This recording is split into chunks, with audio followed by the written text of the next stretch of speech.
Camera, tool or instrument on today's episode of Develop and Process.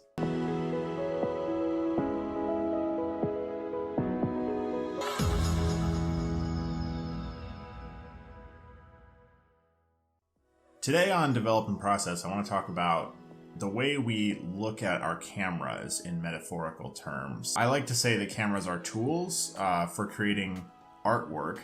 They're also tools for documenting things and so on, and just general creative tools.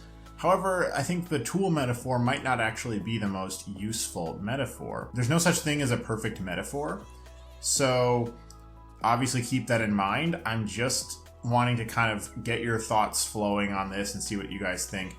The way that we look at our cameras, I think, affects the way that we use them and the way we decide which camera to use for which job. Let's just go down this real quick. I'm going to divide this into two categories, tools or instruments, and we'll see which one we think fits better with cameras. Tools in general have no real effect on the aesthetic of the finished work in general terms. Like if you use a different hammer, you can have 100 different hammers to build a house and you're going to end up with the same house. You use a different screwdriver to work on your car, you're going to get the same results. It's very utilitarian.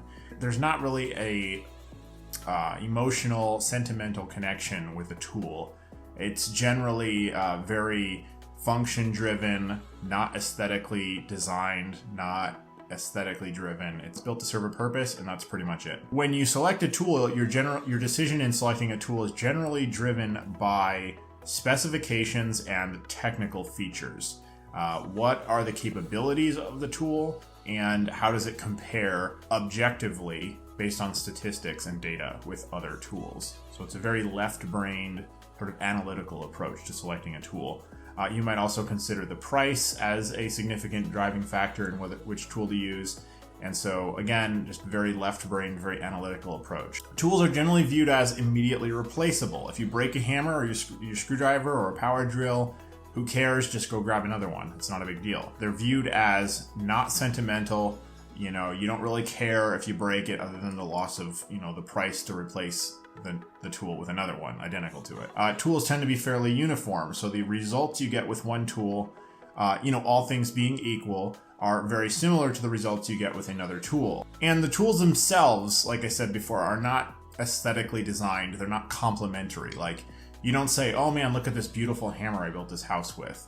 You don't think, oh, look at this beautiful power drill or ratchet that I used to fix this car. No, you don't really think about tools that way. Instruments, on the other hand, musical instruments or artistic instruments. Obviously, photography and music are both arts. You use musical instruments to create music, you use cameras to create photography. So instruments have a significant effect on the creative output, on the aesthetic qualities of the output.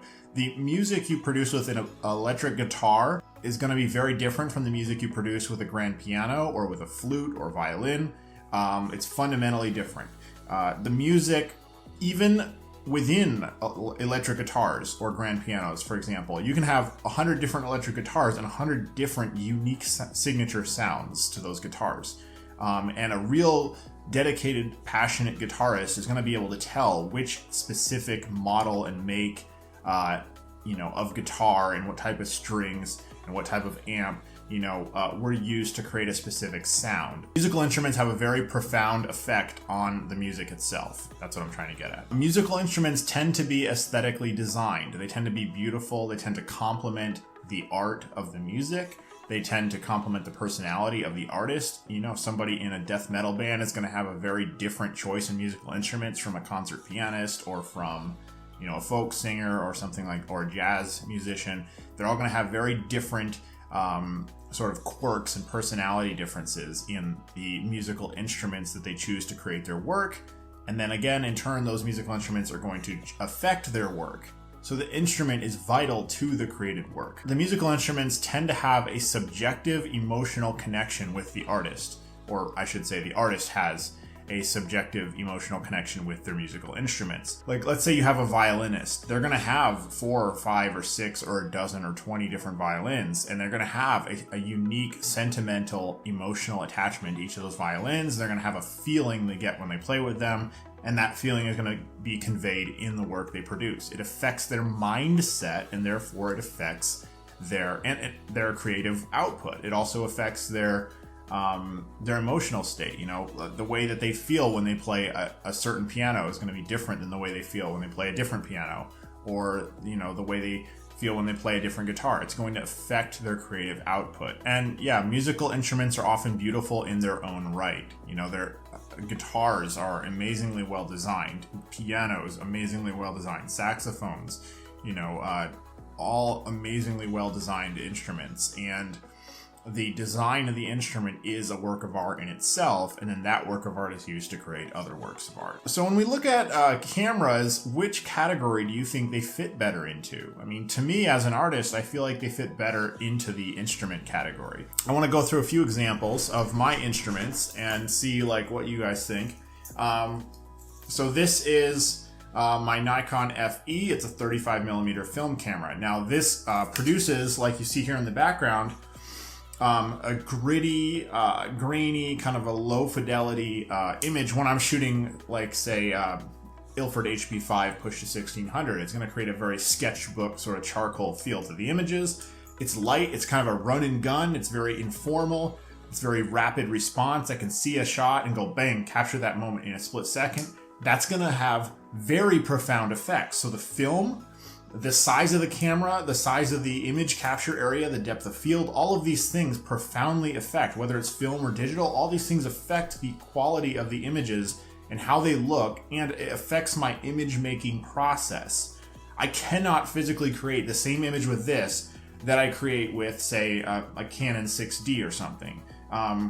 Now you could say, yeah, you could technically, but not really. I mean, like, those images behind me, you know, those have a very unique, if you can't see it from here, but they have a very unique artistic signature of Ilford HP5 developed in Rodinal, pushed to ISO 1600, handheld, you know, in fairly low light. So it's got a sort of a gritty aesthetic to it. That's sort of a lo-fi look. And you're just not going to get that with a very clinical, sterile approach that you would get with, say, a DSLR. Now, the DSLR is a very useful tool. If I'm working on a professional job, say shooting a wedding or covering an event, I'm going to grab that DSLR because it's going to give me that really predictable, uniform, sort of sterile, clinical look that I want for professional work. And maybe that's what you want for your artwork because you just want a clean slate and you're not wanting to put a specific spin on your creative output. But it's something you should think about, like, what spin do I want? What sort of mindset going into the work do I want? What sort of capabilities do I want? And you think about those when you select the instrument for creating that work. So here's like the total opposite end of the spectrum. This is an 8x10 view camera. Now this camera is, I think, you know, a nicely designed camera. It's very light. It's designed for, you know, portability, so I can take it out into the backcountry, but you're not gonna see me out on the street doing street photography with this, or taking this on my vacation with my family to document, you know, spur of the moment images and memories, because it's just totally not the tool for that job. But if I wanted to create a gallery project to be displayed in an exhibition, and I'm going to be making giant, you know, 30 by 40 inch ultra high detail prints, then this is the perfect tool for that job. And it's going to slow me down. It's going to make me spend half an hour on each image, and the images are going to show a certain level of precision and attention to detail that's not possible, or that's very difficult to achieve with a 35mm. And you know, obviously an 8x10 negative is gigantic. I mean, it's 52 times the size of full frame. Think about that. The level of detail in this image, you just cannot get that with a 35mm camera. It's not possible. There's basic physics. So this instrument is going to create different artwork. So this is like my grand piano, and maybe the Nikon is like my guitar. You know, they're very different instruments.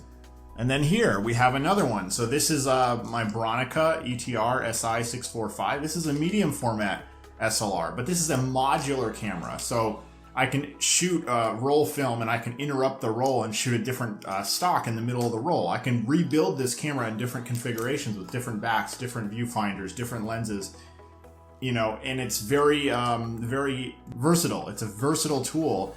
that produces a higher quality image than the 35mm, but not as high quality as the large format. And again, you could get a digital medium format SLR, and it's going to have a totally different look from the film 35mm SLR and a different capability set. So you want to think about that when you're going to create your work. And so here we have a smaller view camera. This one I like to use for backpacking trips where I want to create artistic output that's going to be able to be printed huge with immense detail. Like if I'm going to go photograph slot canyons in Zion or something, I'm going to take this. If I'm going really far into the backcountry, say canyoneering and using ropes and doing complicated stuff and wading in deep water, this is going to be a lot easier to carry than the 8x10. So it's going to result in a different type of image. Also, if I'm doing contact printing, the 8x10, the bigger one I showed a minute ago, is easier to contact print with than the 4x5, just because the negatives are a lot bigger. So you're going to be able to make an 8x10 print instead of a 4x5 inch print. So that's like another example of how the tool you use or the instrument you use to create the work has a significant signature effect on the work. Now, obviously with digital cameras, this is less pronounced, but I still think that there's a legitimate shift in the mindset. For example, if you're using a digital rangefinder like a Leica, M10 or something, you're going to have a different feel to your workflow, a different set of capabilities, a different finished image than if you were shooting, say, a Phase 1 IQ 180 or something, or if you were shooting like a Hasselblad X1D. Or a Pentax 645Z, or, a Nikon DSLR. There's a different aesthetic, there's a different workflow, there's a different effect on the image that you get from using each of these different instruments. And especially like something where digital cameras do affect the physical image quality is when you're working with people, the way that a portrait subject responds to being photographed with, say, a big, bulky, intimidating camera is going to be different than the way that they respond to being photographed with a small point-and-shoot camera. Also, like with these medium format cameras, you have a waist level viewfinder option where you can look down and your face is not obstructed by the camera. That's going to affect the way that your subject interacts with you and the way you interact with them, and therefore it's going to affect the photos. Not the technical quality of the photos, but it's going to affect the image, because their emotions, their responses to you are going to be different than if you were hiding behind this huge intimidating camera, because using that waist level finder kind of allows you to have constant communication with your subject. And that also applies to some extent in landscapes as well, because what's one thing I like about view cameras and waist level finders on the landscape side of things is that I like being able to look at the landscape directly, while I'm operating the camera, and be watching the leaves moving and the rustling and, things moving in and out of the frame and stuff like that, and know the exact opportune moment to click the shutter. Whereas if my face is buried in a viewfinder, I'm not really going to do that as well. So I want you to think about like the way that the camera you use affects the quality of the work.